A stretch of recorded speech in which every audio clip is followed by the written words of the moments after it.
ഇന്ന് നമുക്ക് രൺവീർ സിംഗ് കേന്ദ്ര കഥാപാത്രത്തിലെത്തുന്ന ദുരന്തറിന്റെ രണ്ടാം ഭാഗത്തിന്റെ കഥ നോക്കിയാലോ. ആദ്യ ഭാഗം കാണാത്തവർക്കായിട്ട് ലിങ്ക് കമന്റ് ബോക്സിൽ കൊടുത്തിട്ടുണ്ടേ, കാണാൻ മറക്കരുതേ. എങ്കിൽ നമുക്ക് വേഗം വീഡിയോയിലേക്ക് കടക്കാം. അതിനു മുൻപായിട്ട് വീഡിയോ കാണുന്ന കൂട്ടുകാർ ഒന്ന് ലൈക്ക് ചെയ്യാനും കമന്റ് സെക്ഷനിലെ ഹൈപ്പ് എന്നൊരു ഓപ്ഷൻ ക്ലിക്ക് ചെയ്യാനും മറക്കരുതേ. കഥ ആരംഭിക്കുമ്പോൾ നായകനായ ജസ്കിരത് സിംഗ് എങ്ങനെ ഒരു സ്പൈ ഏജന്റായി എന്നതാണ് കാണിക്കുന്നത്. പഞ്ചാബിലെ ആർമി കുടുംബത്തിലാണ് ജസ്കിരത്ത് വളർന്നത്. അച്ഛനൊരു സോൾജിയർ ആയതിനാൽ അച്ഛനെ പോലെ ഒരു സോൾജിയർ ആകണമെന്നായിരുന്നു ജസ്കിരത്തിന്റെ ആഗ്രഹവും. ജസ്കിരത്തിന്റെ വീട്ടില് അമ്മ, അച്ഛൻ, സഹോദരി, ചേട്ടൻ, ചേട്ടത്തി എന്നിവരാണുള്ളത്. വളരെ സമാധാനമായി ജീവിച്ചു പോവുകയായിരുന്നു. എന്നാൽ ഒരു ദിവസം ജസ്കിരത്ത് തന്റെ കൂട്ടുകാരനായ പിണ്ടയ്ക്കൊപ്പം ഡ്രഗ്സും വെപ്പണും ഒക്കെ സപ്ലൈ ചെയ്യുന്ന ആളിനടുത്തേക്ക് പോകുന്നു. കൂട്ടുകാരൻ ഡ്രഗ്സ് ഒക്കെ വാങ്ങുമ്പോൾ ജസ്കിരത്ത് ഗണ്ണാണ് വാങ്ങുന്നത്. വാങ്ങിയ ഗണ്ണുമായി അവൻ നേരെ പോകുന്നത് MLAയുടെ വീട് ലക്ഷ്യമാക്കിയ. മാസങ്ങൾക്ക് മുൻപ് സന്തോഷമായി കുടുംബത്തിനൊപ്പം ജീവിച്ചിരുന്ന ആളായിരുന്നു ജസ്കിരത്ത്. എന്നാൽ സോൾജിയർ ആകാൻ ആഗ്രഹിച്ച ജസ്കിരത്ത് എന്തിനാണ് തോക്കുമായി പോകുന്നതെന്ന് വഴിയെ മനസ്സിലാകും. ജസ്കിരത്തിനെ കൂട്ടുകാരൻ ഒരുപാട് തടയുമെങ്കിലും എനിക്ക് എന്തെങ്കിലും പറ്റിക്കഴിഞ്ഞാൽ എന്റെ അമ്മയും സഹോദരിയും നീ നോക്കണമെന്ന് കൂട്ടുകാരനോട് പറഞ്ഞിട്ടാണ് രാത്രിക്ക് രാത്രി MLAയുടെ വീട്ടിൽ ജസ്കിരത്ത് കയറിയത്. അവിടെ കല്യാണ പാർട്ടി നടക്കുകയാണ്. അവിടേക്ക് തോക്കുമായി എത്തിയ ജസ്കിരത്ത് എന്റെ സഹോദരി എവിടെയെന്ന് ചോദിച്ചാണ് തനിക്ക് നേരെ വരുന്നവരെ എല്ലാവരെയും ഷൂട്ട് ചെയ്യുന്നത്. എന്നാൽ ഒരുവൻ നിന്റെ സഹോദരി മോട്ടോർ റൂമിലുണ്ടെന്ന് പറയുമ്പോഴോ അയാളെയും കൊന്നിട്ട് ജസ്കിരത്ത് മോട്ടോർ റൂമിലേക്ക് എത്തും. ഡോറ് തുറക്കുമ്പോൾ അവൻ കാണുന്ന കാഴ്ച ജസ്കിരത്തിന്റെ സഹോദരിയുടെ കൈയും കാലും കെട്ടിയിട്ടിരിക്കുകയാണ്. തന്റെ സഹോദരിയെ കണ്ട് അവൻ പൊട്ടിക്കരയുന്നു. MLAയുടെ വീട്ടിലെ 12 പേരെ കൊന്നതിനാൽ ജസ്കിരത്തിനെ പോലീസ് അറസ്റ്റ് ചെയ്യുകയാണ്. ജസ്കിരത്തിന്റെ വക്കീല് ജസ്കിരത്തിന്റെ ഭാഗത്ത് ന്യായമുണ്ടെന്ന് പറയുകയാണ്. കാരണം ജസ്കിരത്തിനും കുടുംബത്തിനും സ്വന്തമായി കുറച്ച് വസ്തുക്കളുണ്ട്. അത് MLA തനിക്ക് വേണമെന്ന് ആവശ്യപ്പെടും. ജസ്കിരത്തിന്റെ അച്ഛനാണെങ്കിലോ കൊടുക്കുവാനായി തയ്യാറാകാത്തതിനാൽ ജസ്കിരത്തിന്റെയും കുടുംബത്തിന്റെയും മുന്നിൽ വെച്ച് തന്നെ അച്ഛനെ കെട്ടിത്തൂക്കി കൊന്നുകളഞ്ഞു. അവിടെ തീർന്നില്ല MLAയുടെ പക. MLAയുടെ ആളുകളാണെങ്കിലോ ജസ്കിരത്തിന്റെ കുടുംബത്തിലെ സ്ത്രീകളെ എല്ലാവരെയും ക്രൂരമായി റേപ്പ് ചെയ്യുകയും അനുജിതയെ കടത്തിക്കൊണ്ടു പോവുകയും ചെയ്തു. തന്റെ സഹോദരിയെ രക്ഷിക്കാനും തന്റെ കുടുംബത്തെ ഇഞ്ചിഞ്ചായിട്ട് നശിപ്പിച്ചവരെ എല്ലാവരെയും കൊല്ലുവാൻ വേണ്ടിയിട്ടാണ് ജസ്കിരത്ത് MLAയുടെ വീട്ടിൽ കയറിയത്. ജസ്കിരത്തിന്റെ ഭാഗത്ത് ന്യായമുണ്ടെങ്കിലും 12 പേരെ കൊല ചെയ്തതിനാൽ എന്തായാലും ജസ്കിരത്തിനെ കോടതി മരണശിക്ഷ തന്നെ വിധിക്കും. അടുത്ത ഹിയറിംഗില് വിധി പറയുവാനായിട്ട് മാറ്റിവെച്ചിരിക്കുകയാ. ജസ്കിരത്തിനെ ജയിലിലേക്ക് കൊണ്ടുപോകുന്നതിന് മുൻപ് കോടതിക്ക് പുറത്തു നിൽക്കുന്ന അമ്മയും സഹോദരിയും കണ്ട് സംസാരിക്കുന്ന ജസ്കിരത്ത് സഹോദരിയെ കൂട്ടുകാരനോട് വിവാഹം കഴിക്കണമെന്നും താൻ വരുന്നതുവരെ അമ്മയും സഹോദരിയും നന്നായിട്ട് നോക്കണമെന്നും കൂട്ടുകാരനോട് പറഞ്ഞ് ഏൽപ്പിച്ചിട്ടാണ് ജയിലിലേക്ക് പോകുന്നത്. ജസ്കിരത്തിനെ കോടതിയിൽ നിന്ന് കൊണ്ടുപോകും വഴി ഒരു ടീം എത്തിയിട്ട് വഴിയിൽ വെച്ച് ഗൺഷൂട്ട് നടത്തി ജസ്കിരത്തിനെ കടത്തിക്കൊണ്ടുപോകുന്നു. ജസ്കിരത്തിനെ കൊണ്ടുവന്നിരിക്കുന്നത് ഇന്ത്യൻ ഇന്റലിജൻസിലേക്കാണ്. ഇന്ത്യൻ ഇന്റലിജൻസിന്റെ ഹെഡായിട്ടുള്ള അജയ് സന്യാലിന്റെ മുന്നിലേക്കാണ് ജസ്കിരത്തിനെ കൊണ്ടുവന്നിരിക്കുന്നതും. എന്തായാലും മരണശിക്ഷ കിട്ടാൻ പോകുന്ന ജസ്കിരത്തിന് അജയ് ഒരു ഓഫർ കൊടുക്കുന്നു. ഇന്ത്യയിൽ നിന്നുള്ള സ്പൈ ആയി ജസ്കിരത്ത് പാകിസ്ഥാനിലേക്ക് പോകണം. ജസ്കിരത്തിന് എന്ത് സംഭവിച്ചാലും ജസ്കിരത്തിന്റെ കുടുംബത്തിന് സർക്കാരിൽ നിന്നും പണം ലഭിക്കും. അമ്മയും സഹോദരിയും ഒരു കുഴപ്പവും ഉണ്ടാകാതെ ജീവിക്കും. ഗവൺമെന്റിന്റെ സൈഡിൽ നിന്നും അടുത്ത 36 വർഷത്തേക്ക് അമ്മയുടെ അക്കൗണ്ടിലേക്ക് മാസാമാസം കാശും ചെല്ലും. ഇതെല്ലാം കേട്ട് വേറെ വഴിയില്ലാതെ ജസ്കിരത്ത് തന്റെ കുടുംബത്തിന്റെ നല്ലതിനു വേണ്ടിയിട്ട് ആ ഒരു ഓഫർ സ്വീകരിക്കുന്നു. പാകിസ്ഥാനിലേക്ക് ഹംസ അലി മസ്രി എന്ന പേരിലാണ് അവൻ പോകുന്നതും. പാകിസ്ഥാനിലെ ലഹാരിയിൽ ജ്യൂസ് കട നടത്തുന്ന ഇന്ത്യൻ സ്പൈ ആണ് ആലം. ജ്യൂസ് കടയിൽ ജോലി ചെയ്തുകൊണ്ട് അവിടെ ഭരിക്കുന്ന റഹ്മാൻ ദിക്കായത്തിന്റെ വിശ്വാസിയായി കയറിപ്പറ്റി അവസാനം റഹ്മാനെ തന്നെ ഹംസ കൊന്നുകളഞ്ഞു. അതായത് നമ്മുടെ ജസ്കിരത്ത് കൊന്നുകളഞ്ഞു. എന്നാൽ ഇപ്പോൾ റഹ്മാന്റെ മരണശേഷം ലഹാരിയെ അടക്കി വാഴുവാനായിട്ട് റഹ്മാന്റെ ശത്രുവായ പത്താൻ ഗ്യാങ്ങിന്റെ തലവനായ അർഷാദ് പാപ്പു ഒരു ഗ്യാങ്ങിനെ രൂപീകരിച്ചിരിക്കുകയാണ്. നാടും ഭരിക്കുന്നുണ്ട്. ഇത് റഹ്മാന്റെ വിശ്വാസിയായിട്ടുള്ള ഉസൈൻ അറിയുന്നു. SP അസ്ലമാണ് റഹ്മാനെ കൊന്നതെന്നാണ് ഉസൈൻ കരുതിയിരിക്കുന്നതും. അതിനു പിന്നിൽ നായകനായ ഹംസയാണെന്ന് അറിയില്ലല്ലോ. SPയെ കൊല്ലുവാനായിട്ട് ഉസൈൻ പോകുമ്പോൾ ഹംസ തടയുന്നു. ഇപ്പോൾ അത് ചെയ്യുന്നത് ശരിയല്ല. റഹ്മാനെ കൊല്ലുവാനായിട്ട് പറഞ്ഞത് പത്താൻ ഗ്യാങ്ങിലെ അർഷാദ് പാപ്പുവാണ്. ഫോണിൽ അസ്ലമിനോട് സംസാരിക്കുന്നതെല്ലാം എന്റെ ഫ്രണ്ടായിട്ടുള്ള റിസ്വാൻ കണ്ടു എന്നുള്ള കാര്യം ഹംസ പറയും. ഈ റിസ്വാനും നായകന്റെ ആളായ ഇന്ത്യൻ സ്പൈ ആണ്. അവിടേക്ക് എത്തുന്ന റിസ്വാനും അത് സമ്മതിക്കുന്നു. നമ്മളിപ്പോൾ കൊല്ലേണ്ടത് SP അല്ല, പത്താൻ ഗ്യാങ്ങിന്റെ നേതാവായ അർഷാദ് പാപ്പുവിനെയാണ്. അതിനുശേഷം SP കൊല്ലാം. ഇപ്പോൾ നമ്മൾ SP കൊല്ലുവാനായിട്ട് പോയാൽ അത് നടക്കില്ല. അവർ പോലീസ് ഗ്യാങ് ആണ്. നമുക്കായിരിക്കും മരണം സംഭവിക്കുന്നതെന്നും ഹംസ പറയുമ്പോഴോ അത് ഹുസൈൻ കേൾക്കുന്നു. ഉടനെ ഹുസൈൻ പത്താൻ ഗ്യാങ്ങിലുള്ളവരെ എല്ലാവരെയും പിടികൂടി ഓരോരുത്തരെയായിട്ടും കൊന്നൊടുക്കുകയാണ്. ഒടുവിൽ അർഷാദ് പാപ്പുവിനെ പിടികൂടി നാട്ടുകാരുടെ മുന്നിൽ വെച്ച് ഇറച്ചി കത്തിയാൽ തലവെട്ടിയെടുത്ത് ഫുട്ബോൾ കളിക്കുകയാണ് ഹുസൈൻ. എന്നാൽ അതെല്ലാം ഹംസ വീഡിയോ ഷൂട്ട് ചെയ്ത് ആ നാട്ടിലെ രാഷ്ട്രീയ നേതാവിന് അയച്ചു കൊടുക്കുന്നു. രാഷ്ട്രീയ നേതാവ് MLA വിളിപ്പിക്കുകയാണ്. MLA ജമീൽ ജമാലിന്റെ ഒറ്റ മകളായ എലീനയാണ് ഹംസ വിവാഹം കഴിച്ചിരിക്കുന്നതും. നിങ്ങളുടെ നാട്ടിൽ ഒരുത്തനാണെങ്കിലോ ഒരാളുടെ തലവെട്ടി ഫുട്ബോൾ കളിക്കുകയാണല്ലോ, അവനെ കൊല്ലണമെന്നും നേതാവ് പറയുന്നു. എന്നാൽ ജമീൽ പറയുന്നത്, ഇപ്പോൾ അങ്ങനെ ചെയ്താൽ ആകെ പ്രശ്നമാകും. റഹ്മാൻ ദിക്കായത്ത് മരണപ്പെട്ടു, കൂടെ അവന്റെ കൂട്ടാളിയും മരിച്ചു കഴിഞ്ഞാൽ ശരിയാകില്ല. ഹുസൈനെ നമുക്ക് ജയിലിലടയ്ക്കാമെന്ന് ജമീൽ പറയും. എന്നാൽ ഈ ഹംസയാണെങ്കിലോ ഹുസൈനെ നാട് കടത്തുവാനേയും തീരുമാനിക്കുകയാണ്. ഇപ്പോൾ ഇവിടെ നിൽക്കുന്നത് ശരിയല്ല, പിന്നെ നമുക്ക് SP അസ്ലമിനെ കൊല്ലുന്ന കാര്യം നോക്കാം. ഇപ്പോൾ നീ ദുബായിലേക്ക് പോകണമെന്നും ഹംസ ഹുസൈനോട് പറയുന്നു. ഹുസൈനും അത് അനുസരിക്കുകയാണ്. പക്ഷേ അതൊരു ട്രാപ്പായിരുന്നു. എങ്ങനെയെങ്കിലും ഹുസൈനെ പോലീസിനെ കൊണ്ട് പിടികൂടിപ്പിക്കണം. അതായിരുന്നു ഹംസയുടെ പ്ലാൻ. വിചാരിച്ചതുപോലെ തന്നെ എയർപോർട്ടിൽ വെച്ച് ഹംസ ഹുസൈനെ പോലീസിനെ കൊണ്ട് പിടികൂടിപ്പിക്കുകയാണ്. പക്ഷേ ഇതിനെല്ലാം പിന്നിൽ ഹംസയാണെന്നുള്ള കാര്യം ഹുസൈൻ അറിയത്തില്ലല്ലോ. ജയിലിലായ ഹുസൈനെ കാണുവാനായി എത്തുകയാണ് ഹംസ. നീ ഒന്നുകൊണ്ടും പേടിക്കണ്ട, പഴയതുപോലെ ലഹാരിയെ നമ്മുടെ കൺട്രോളിൽ കൊണ്ടുവരുന്നത് വരെ ജയിലിൽ നീ സേഫ് ആയിരിക്കണമെന്ന് പറഞ്ഞിട്ടാണ് ഹംസ പോകുന്നതും. എന്നാൽ ഹംസ റഹ്മാൻ ദിക്കായത്തിന്റെ സ്ഥാനത്തേക്ക് എത്തുകയാണ്. ലഹാരിയിലെ നേതാവുമാവുകയാണ്. റഹ്മാന്റെ സ്ഥാനത്ത് ഹംസ എത്തിയതോടുകൂടി ഹംസയെ തീവ്രവാദി നേതാവായ ഇക്ബാൽ കോൾ ചെയ്ത് അയാൾ പറഞ്ഞ സ്ഥലത്തേക്ക് വരുവാനായും പറഞ്ഞു. ഒരാളെ മീറ്റ് ചെയ്യുവാനാണ് വിളിപ്പിച്ചിരിക്കുന്നത്. അവിടേക്ക് എത്തുമ്പോൾ ഹംസ കാണുന്നത് ഒരു കാലത്ത് മുംബൈ സിറ്റി അടക്കി വാണിരുന്ന ദാവൂദ് ഇബ്രാഹിമിനെയാണ്. ദാവൂദ് ഇപ്പോൾ സുഖമില്ലാത്ത അവസ്ഥയിലുമാണ്. അവർ ഇന്ത്യയുടെ സമാധാനം നഷ്ടമാക്കി ഇന്ത്യയെ തകർക്കുവാനായിട്ട് പ്ലാൻ ഇടുകയാ. ഒന്ന്, ഇന്ത്യയിലേക്ക് ഡ്രഗ് കടത്തി അവിടെയുള്ള യുവതലമുറയെ നശിപ്പിച്ച് ഇന്ത്യക്കെതിരാക്കണം. രണ്ട്, ഇന്ത്യ മുഴുവൻ കള്ളനോട്ടെത്തിക്കണം. ഇതായിരുന്നു അവരുടെ പ്ലാൻ. ഇന്ത്യയിലേക്ക് ഡ്രഗ്സ് എത്തിക്കേണ്ട ചുമതല ഹംസയെ ഏൽപ്പിക്കുന്നു. എങ്ങനെ ഇത് ചെയ്യുമെന്ന് ഹംസ ചിന്തിക്കുകയാണ്. പഞ്ചാബില് ഇന്ത്യക്കെതിരായിട്ട് കുറച്ചു പേരുണ്ട്. അവർ ഡ്രഗ്സ് കടത്തുവാനായിട്ട് നിന്നെ സഹായിക്കുമെന്ന് ഇക്ബാൽ പറയുന്നു. അങ്ങനെ പഞ്ചാബിൽ നിന്നും എത്തുന്നവരെ കൂട്ടിക്കൊണ്ടു വരുവാനായിട്ട് ഹംസ നേരെ എയർപോർട്ടിലേക്കും എത്തുന്നു. വരുന്നവരുടെ കൂട്ടത്തിലുള്ള ആളിനെ കണ്ട് ഹംസ ഞെട്ടിപ്പോകും. അത് ഹംസയുടെ ബെസ്റ്റ് ഫ്രണ്ടായ പിണ്ടയായിരുന്നു. പിണ്ടയെ കണ്ട് ഹംസ ഷോക്കായി നിൽക്കുകയാ. പക്ഷേ പിണ്ട ഹംസയെ കണ്ടാൽ പ്രശ്നമാണല്ലോ. എന്നാൽ പിണ്ട ഡ്രഗ്സ് ഒക്കെ യൂസ് ചെയ്ത് ബോധമില്ലാത്ത അവസ്ഥയിലായിരുന്നു. ഇക്ബാലിനടുത്തേക്ക് എത്തിയ പിണ്ട ഇന്ത്യയിലേക്ക് കടത്തേണ്ട ലഹരി പദാർത്ഥങ്ങൾ ടേസ്റ്റ് ചെയ്ത് നോക്കുന്നുണ്ട്. ഇതെല്ലാം കാണുന്ന ഹംസയ്ക്ക് ആകെ ദേഷ്യമാകും. ഹംസയുടെ സഹോദരിയാണല്ലോ പിണ്ട വിവാഹം കഴിച്ചിരിക്കുന്നതും. അങ്ങനെ ഹംസ ഒരു പാർട്ടി അറേഞ്ച് ചെയ്യുകയാണ്. ആ പാർട്ടിയിൽ SP അസ്ലം, ഇക്ബാല്, പിണ്ട എന്നിവരെല്ലാം പങ്കെടുക്കുവാനായും എത്തുന്നുണ്ട്. തന്റെ ബെസ്റ്റ് ഫ്രണ്ട് തന്നെ ഇന്ത്യക്ക് ദ്രോഹം ചെയ്യുന്നു എന്ന കാര്യം ജ്യൂസ് കട നടത്തുന്ന മറ്റൊരു സ്പൈയായ ആലമിനോട് പറയുന്നു. പിണ്ട തന്നെ ഇതുവരെയും മനസ്സിലാക്കിയിട്ടില്ല എന്നും താൻ പിണ്ടയോട് സംസാരിക്കുവാനായി പോകുന്നെന്നും ഹംസ പറയുന്നു. അങ്ങനെ ഹംസ പിണ്ടയെ ഫോളോ ചെയ്ത് വാഷ്റൂമിലേക്ക് എത്തുകയാണ്. എന്താ ജസ്കിരത്, സുഖമല്ലേ എന്ന് പിണ്ട ചോദിക്കുമ്പോൾ ജസ്കിരത് എന്ന ഹംസ ഞെട്ടിപ്പോകുന്നു. പിണ്ട തന്നെ മനസ്സിലാക്കിയിട്ടില്ല എന്നായിരുന്നല്ലോ ഹംസ കരുതിയിരുന്നത്. പക്ഷേ പിണ്ട എല്ലാം മനസ്സിലാക്കിയിട്ടാണ് മനസ്സിലാക്കാത്തതുപോലെ അഭിനയിച്ചതും. അമ്മയും സഹോദരിയും മറന്ന് നീ ഇവിടെ നിൽക്കുകയാണോ എന്ന് പിണ്ട ചോദിക്കുമ്പോൾ നിനക്ക് എങ്ങനെ നാടിന് ദ്രോഹം ചെയ്യാൻ തോന്നുന്നുവെന്ന് ഹംസ ചോദിക്കുന്നു. രണ്ടാളും തമ്മിൽ വാക്ക് തർക്കമുണ്ടാവുകയും ഹംസയെ പറ്റിയുള്ള സത്യമെല്ലാം പിണ്ട എല്ലാവരെയും അറിയിക്കുമെന്ന് ഭീഷണിപ്പെടുത്തുമ്പോൾ ദേഷ്യം വന്ന ഹംസയാണെങ്കിലോ പിണ്ടയെ തല്ലുന്നു. ഒടുവിൽ പിണ്ട തന്റെ കയ്യിലുണ്ടായിരുന്ന ഒരു ഇഞ്ചക്ഷൻ എടുത്ത് ഹംസയെ കുത്തുവാനായിട്ട് പോകും. എന്നാൽ ഹംസയാണെങ്കിലോ അവന്റെ കൈ തിരിച്ച് നേരെ ആ ഇഞ്ചക്ഷൻ അവന്റെ കണ്ണിലേക്ക് കുത്തിയിറക്കുന്നു.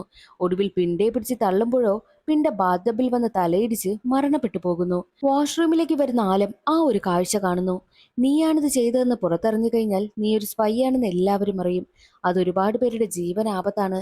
അതുകൊണ്ട് ഞാൻ ഈ കുറ്റം ഏറ്റെടുക്കാമെന്നും ആലം പറയുന്നു. അങ്ങനെ ഹംസയാണെങ്കിലോ മനസ്സില്ലാ മനസ്സോടെ ഇത് സമ്മതിച്ചിട്ട് പാർട്ടിയിലേക്ക് തിരികെ വരികയാണ്. പെട്ടെന്ന് ഗൺഷൂട്ട് ശബ്ദം കേട്ട് എല്ലാവരും വാഷ്റൂമിൽ ചെന്ന് നോക്കുമ്പോഴോ മരണപ്പെട്ട് കിടക്കുന്ന പിണ്ടയെ കാണുന്നു. തോക്കുമായി നിൽക്കുന്ന ആലമിനെയും. കൂട്ടത്തിലുണ്ടായിരുന്ന ഒരാളെ കൊന്നതുകൊണ്ട് തന്നെ ആലമിനെ എല്ലാവരും ചേർന്ന് വിരട്ടുകയാണ്. ആരാണ് നീ, എന്തിനാണ് അവനെ കൊന്നതെന്നൊക്കെ ചോദിച്ച് വിരട്ടുകയാണ്. ഒടുവിൽ ആലം ഒരു ഇന്ത്യൻ സ്പൈ ആണെന്നുള്ള കാര്യം അവർ തിരിച്ചറിയുന്നു. ആലമിനെ അടിച്ച് ടോർച്ചർ ചെയ്യുകയാണ്. നിനക്കൊപ്പം ഇവിടെയുള്ള മറ്റ് ഇന്ത്യൻ സ്പൈകളൊക്കെ ആരാണെന്നുള്ള കാര്യം ചോദ്യം ചെയ്യുന്നു. എന്നാൽ ഇതെല്ലാം കണ്ടുകൊണ്ട് നിൽക്കുന്ന ഹംസയ്ക്ക് ആകെ സങ്കടം. കാരണം അവരൊരുപാട് ആലമിനെ ടോർച്ചർ ചെയ്യും. ആ ഒരു ടോർച്ചർ ആലമിന് താങ്ങാൻ കഴിയില്ല എന്നുള്ള കാര്യം നന്നായിട്ട് ഹംസയ്ക്കറിയാം.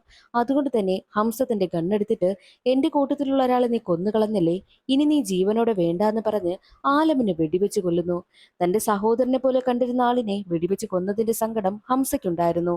എന്നാൽ ഇതെല്ലാം എസ് പി ആയിട്ടുള്ള അസ്ലം കണ്ടുകൊണ്ട് നിൽക്കുകയായിരുന്നല്ലോ. പെട്ടെന്ന് ദേഷ്യം വന്ന് ഇവൻ എന്തിനിങ്ങനെ പെരുമാറി? മാത്രമല്ല റഹ്മാൻ തിക്കായത്തിന്റെ കൂട്ടാളിയായിട്ട് വരുന്നതിന് മുൻപ് ഈ ആലമിന്റെ ജ്യൂസ് കടയിലായിരുന്നല്ലോ ഹംസ ജോലി ചെയ്തിരുന്നത്.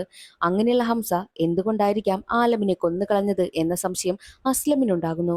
തന്റെ കൂടെയുള്ള പോലീസുകാരോട് ഹംസയെക്കുറിച്ചുള്ള ഡീറ്റെയിൽസ് എല്ലാം എടുക്കണമെന്നും പറഞ്ഞു വിടുകയാണ്. എന്നാൽ ഇതെല്ലാം ഹംസയുടെ ഭാര്യയെ എലീന കേൾക്കുന്നുണ്ടായിരുന്നു. എലീനയ്ക്കും സംശയം തോന്നുകയാണ്. ഉടനെ തന്നെ ഹംസയുടെ റൂമിൽ പോയി ഹംസയുടെ സാധനങ്ങളൊക്കെ എടുത്ത് പരിശോധിക്കുക. അപ്പോൾ അവൾക്ക് ഒരു ഡയറി കിട്ടുന്നു. ആ ഡയറിയിൽ ഒരുപാട് തീവ്രവാദികളുടെ പേരുണ്ടായിരുന്നു. മാത്രമല്ല ഹംസ കൊന്ന തീവ്രവാദികളുടെ പേരെല്ലാം വെട്ടിയിരിക്കുന്നതും എലീന കാണുന്നു. അതേസമയം ഹംസ വീട്ടിലേക്ക് വരികയാണ്. ഹംസയ്ക്കടുത്തേക്ക് എത്തുന്ന എലീന തോക്കും ചൂണ്ടിക്കൊണ്ടാണ് വരുന്നത്. ആരാണ് നീ? നീ ഒരു ഇന്ത്യൻ സ്പൈ അല്ലേ എന്ന് ചോദിക്കുമ്പോൾ അത് കേട്ട് ഹംസ തകർന്നു പോകുന്നു. തന്നെ കുറിച്ചുള്ള എല്ലാ സത്യങ്ങളും എലീന കണ്ടെത്തി എന്നുള്ള കാര്യം ഹംസയ്ക്ക് മനസ്സിലായി. കാരണം അവളുടെ കയ്യിൽ ആ ഒരു ഡയറി ഇരിക്കുകയാണ്. എന്നാൽ ഹംസ സമാധാനത്തോടു കൂടി എലീനെ വിളിച്ചിരുത്തിയിട്ട് താൻ ആരാണെന്നുള്ള സത്യം തുറന്നു പറയുന്നു. തന്റെ പേര് ജിസ്കിരത്ത് എന്നാണെന്നും താൻ ഒരു ഇന്ത്യൻ സ്പൈ ആണെന്നുള്ള എല്ലാ സത്യവും അവൻ തുറന്നു പറയുന്നു. നീ ഇവിടേക്ക് വന്നത് ഞങ്ങളുടെ ആളുകളെ കൊന്നൊടുക്കുന്നതിന് വേണ്ടിയിട്ടല്ലേ എന്നുള്ള എലീനയുടെ ചോദ്യത്തിനും ഹംസ പറയുന്നത്, ഇവരെല്ലാവരും ആരാണെന്നുള്ള കാര്യം നിനക്കറിയാവോ? ഇവർ കാരണം എത്രയോ പേർ കഷ്ടപ്പെടുന്നുണ്ട്. ഇന്ത്യക്ക് ഇവർ ചെയ്ത ദ്രോഹങ്ങളൊക്കെ എന്താണെന്ന് നിനക്കറിയാവോ എന്ന് പറഞ്ഞിട്ട് എല്ലാ കാര്യങ്ങളും ജസ്കിരത്ത് അവൾക്ക് പറഞ്ഞു മനസ്സിലാക്കി കൊടുക്കുന്നു. അതോടുകൂടി എലീനയും ആകെ തകർന്നു പോവുകയാണ്. മാത്രമല്ല താൻ വന്ന ജോലി തന്നെ ചെയ്യുവാനായിട്ട് അനുവദിക്കണമെന്ന് ജസ്കിരത്ത് എലീനയോട് പറയുന്നു. മാത്രമല്ല ഞാൻ നിന്നെ സ്നേഹിച്ചത് സത്യസന്ധമായിട്ടാണെന്നും ഒരിക്കലും നിന്നെ ചതിക്കണമെന്നൊന്നും ഞാൻ കരുതിയിട്ടില്ല എന്നും ഞാൻ ആത്മാർത്ഥമായിട്ടാണ് നിന്നെ സ്നേഹിക്കുന്നതെന്നും ജസ്കിരത്ത് എലീനയോട് പറയുന്നു. എലീന പറയുന്നത് എന്ത് ചെയ്താലും നമ്മുടെ കുഞ്ഞിനൊരു ദ്രോഹവും വരരുതെന്നാണ് എലീന അവനോട് പറയുന്നത്. ജസ്കിരത്ത് എന്ന ഹംസ അവിടെ നിന്ന് പോവുകയാണ് ചെയ്യുന്നത്. എന്നാൽ മറ്റൊരു വശത്ത് അസ്ലം ഹംസ ആരാണെന്നുള്ള ഫുൾ ഡീറ്റെയിൽസും കണ്ടെത്തിയിരുന്നു. ഇന്ത്യൻ സ്പൈ ആണെന്നുള്ള കാര്യം അസ്ലമിന് മനസ്സിലായി. അസ്ലം ഉടനെ തന്നെ ഹംസയെ വിളിച്ചിട്ട്, നീ ആരാണെന്നുള്ള കാര്യം ഞാൻ കണ്ടെത്തി കഴിഞ്ഞു. നിന്റെ പേര് ജസ്കിരത്ത് എന്നല്ലേ? നീ ഒരു ഇന്ത്യൻ സ്പൈ അല്ലേ? നീ ഞങ്ങളുടെ ആളുകളെയൊക്കെ കൊല്ലുവാൻ വേണ്ടിയിട്ട് ഇവിടെ വന്നതല്ലേ? നിന്നെ കൊല്ലുവാൻ വേണ്ടിയിട്ട് ഞാൻ ദേ വരുന്നു എന്നുള്ള കാര്യം അസ്ലം പറയുന്നു. അസ്ലം പറയുന്ന അതേ സമയം തന്നെയായിരുന്നു ഓപ്പോസിറ്റ് ഒരു കാർ വന്ന് അസ്ലമിന്റെ കാറിൽ ഇടിക്കുകയും അവിടെ ഒരു ബ്ലാസ്റ്റ് ഉണ്ടാവുകയും ചെയ്യുന്നത്. സത്യത്തിൽ അത് ചെയ്തത് ഹംസ തന്നെയാണ്. ഹംസ ഇതിനു മുൻപേ അസ്ലമിന് തന്നെ സംശയമുണ്ട് എന്നുള്ള കാര്യം മനസ്സിലാക്കിയിരുന്നു. എന്നിട്ടാണ് ഈ ഒരു കാര്യമെല്ലാം പ്ലാൻ ചെയ്തതും. എസ് പി അസ്ലമിന്റെ മരണശേഷം ആ സ്ഥാനത്തേക്ക് എത്തിയ പോലീസ് ഉദ്യോഗസ്ഥന് ഹംസയെ നല്ല സംശയമുണ്ടാകുന്നു. ഹംസയെക്കുറിച്ച് അന്വേഷിക്കുവാനായും തീരുമാനിക്കുകയാണ്. മറ്റൊരു വശത്ത് ഹംസ എത്തിയിരിക്കുന്നത് ഇന്ത്യൻ ഇന്റലിജൻസിന്റെ ഹെഡായിട്ടുള്ള അജയ് സന്യാലിനെ കാണുവാൻ വേണ്ടിയിട്ടും. എന്നിട്ട് തീവ്രവാദി നേതാവായിട്ടുള്ള ഇക്ബാലിന്റെയും പിന്നെ ദാവൂദ് ഇബ്രാഹിമിന്റെയും പ്ലാൻ എല്ലാം അജയ് സന്യാലിനോട് തുറന്നു പറയുന്നു.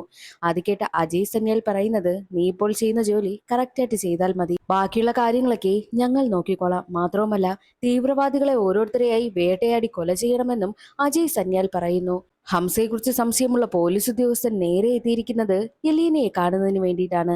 ഹംസയുടെ മകൻ കളിച്ചുകൊണ്ടിരിക്കുമ്പോൾ മകനെ കയ്യിലെടുത്ത ആ ഒരു പോലീസ് ഉദ്യോഗസ്ഥനാണെങ്കിൽ മകനെ ടോർച്ചർ ചെയ്തിട്ട് എലീനയോട്, നിന്റെ ഹസ്ബൻഡ് ഒരു ഇന്ത്യൻ സ്പൈ അല്ലേ എന്ന് ചോദിക്കും.